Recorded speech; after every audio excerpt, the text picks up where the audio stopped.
Seen for the first time, a Borg cube was a curiosity, a vessel that had disregarded every conventional design theory, every form of aesthetics. Massive and featureless, it exuded sheer functionality, a patchwork of metallic sinew and veins of glowing green light. It could appear impassive, or even docile, giving no hint as to its true power and purpose. Yet in the instant the voice of the collective reached out and declared that resistance was futile, the nature of a Borg cube became obvious. This was not a craft of exploration, or even a vessel of war. It was a physical manifestation of the Borg's relentless hive mind, unyielding and implacable. It featured no ornamentation, no embellishments, only the uniformity and simplicity that underscored the collective's relentless drive for perfection. Cold, calculated harmony. A Borg cube was not a starship in the traditional sense, but instead a mobile, self-contained fragment of their civilization. Within the collective's hive mind, these vessels functioned more as multi-purpose nodes, serving as platforms enabling the Borg to expand the range of their data collection within an environment and the tools through which to act on that information. They were a critical aspect of the Borg's overarching goals, multifaceted instruments that could act as vectors of assimilation, centralized hubs of information processing, launch points for aggressive incursions, or facilitators for the rapid allocation, integration, and adaptation of resources, whether organic or technological. Cubes were highly decentralized, with no defined bridge, living quarters, engineering, or science sections. These functions could instead be replicated within any number of modular areas within the cube, creating networks of systems with overlapping redundancy.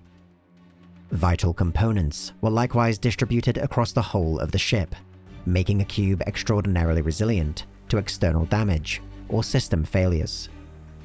It was estimated by Starfleet that a cube could remain operational even if up to 78% of its structure was destroyed. The surface of a Borg cube featured a labyrinth of overlapping geometric structures, plates, and mechanisms grafted together without regard for aesthetics or symmetry. Green light emanating from within that had filtered through its intricate structure was often the only sign that the vessel was operational and not merely adrift. With a length, beam, and height of 3,037 meters, Borg cubes were among the most massive vessels ever regularly encountered by Starfleet. They possessed an internal volume of roughly 28 cubic kilometers and could house anywhere between 5,000 drones to well over 100,000, depending on its mission. To maintain its link to the greater collective, the majority of a cube's interior structure was lined with regeneration alcoves. These provided both the energy required for the ship's drone population to survive, but also acted as the primary method of data and directive transfer between the ship and the hive mind. Borg drones operated as extensions of the cubes and therefore the collective's will, and could seamlessly shift between maintenance, defense, assimilation, or other duties as the situation warranted. Distribution nodes and power waveguide conduits were essential to this process, and placed at regular intervals throughout the ship. Assimilation bays and augmentation areas were also ubiquitous, enabling a single Borg cube to facilitate the induction of hundreds of thousands of individuals into the hive mind. Extensive surgical facilities also existed, used to create those drones with the most specialized or all-encompassing implants. Maturation chambers were also located on board to provide for those assimilated in their infancy. To keep drones operating at peak efficiency, the internal pressure aboard a Borg cube was 2 kilopascals above Starfleet standards, with a humidity of 92% and a temperature of 39.1 degrees Celsius. The technology through which Borg cubes achieved faster-than-light travel remains unknown, but it appears to be well in advance of anything used by Starfleet or comparable Alpha and Beta Quadrant powers. The maximum speed of a Borg cube has never been recorded, but was well in excess of that of a Starfleet Galaxy-class starship. This distinct technological advantage was a hallmark of Borg designs, which did not feature the twin nacelle arrangement, utilized by nearly every warp-capable species. The manner by which Borg cubes conducted sublight maneuvers is likewise only partially understood, with the vessel appearing to lack traditional thrusters or impulse engines. In addition to its onboard propulsion systems, Borg cubes were able to utilize the collective's vast network of transwarp corridors and hubs. This gave the vessel an extreme level of strategic mobility, able to bypass the constraints of conventional warp travel. Due to their extreme size, however, Borg cubes needed to project a structural integrity field ahead of itself while in a transwarp to compensate for gravimetric shear. Before they were destroyed, these transwarp networks allowed Borg cubes to travel almost anywhere in the galaxy, with little to no warning.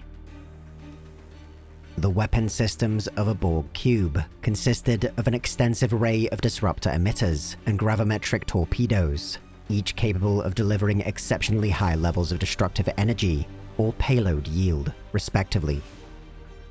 Secondary armaments included more specialized devices, such as magnetometric guided charges, or missiles that could be armed with any number of submunitions. These were distributed across the entirety of a cube's outer surface, enabling the vessel to engage multiple targets, regardless of their angle of attack. Against a single opponent, a cube could rotate its hull rapidly, bringing multiple weapons points to bear in quick succession. In addition to these standard armaments, Borg cubes also employed powerful tractor beams. These not only left its target immobile, but could simultaneously drain its shields. A laser cutting beam, though mainly a scientific instrument intended for the dissection of foreign vessels, also represented a formidable and unique armament by virtue of its sheer power and precision.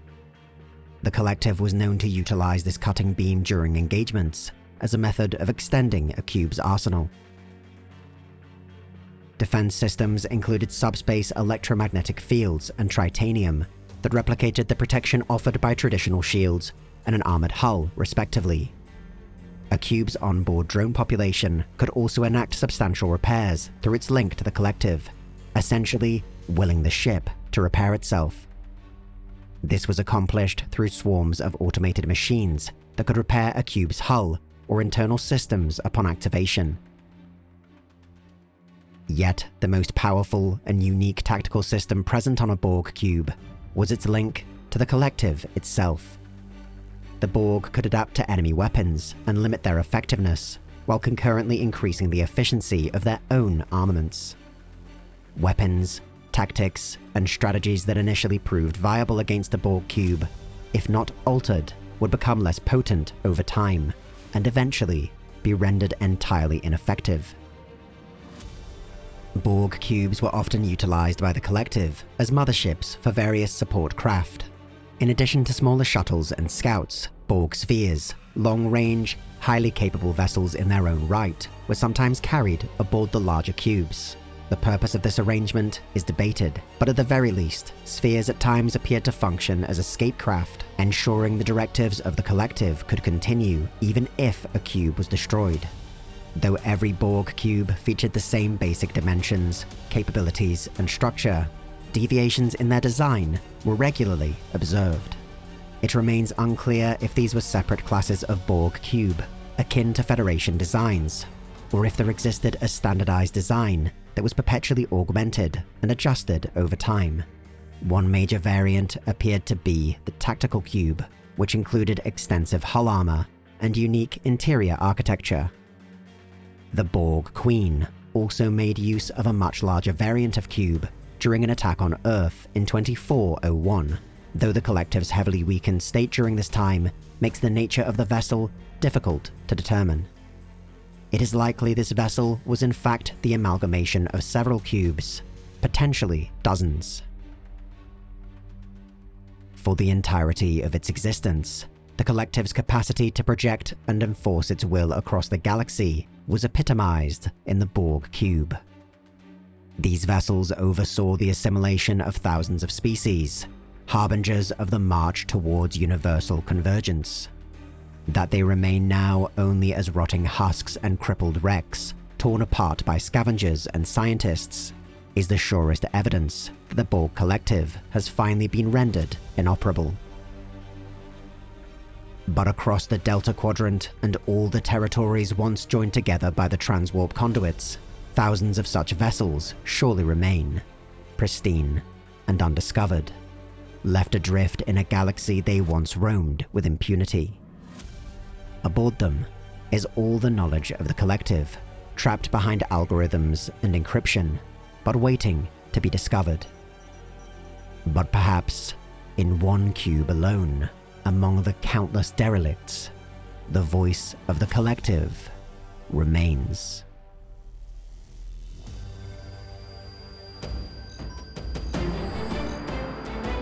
In Arsenal, the Templin Institute investigates the weapons, vehicles, and other constructs from across alternate worlds.